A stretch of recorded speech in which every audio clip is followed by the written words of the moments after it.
बेटे की शाहाना शादी के बाद मुकेश अंबानी को बड़ा धचका। दौलत में 25% कमी रिकॉर्ड। अंबानी अब भारत के अमीर तरीन शख्स भी नहीं रहे।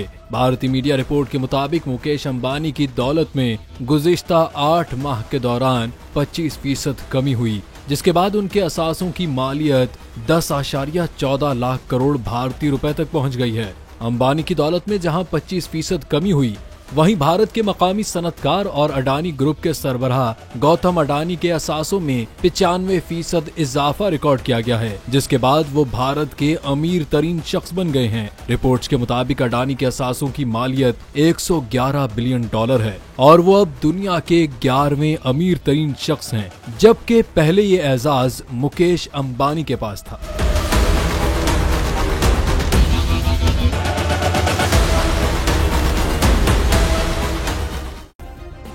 सब्सक्राइब करें और बेल दबाएं ताकि कोई खबर रह न जाए।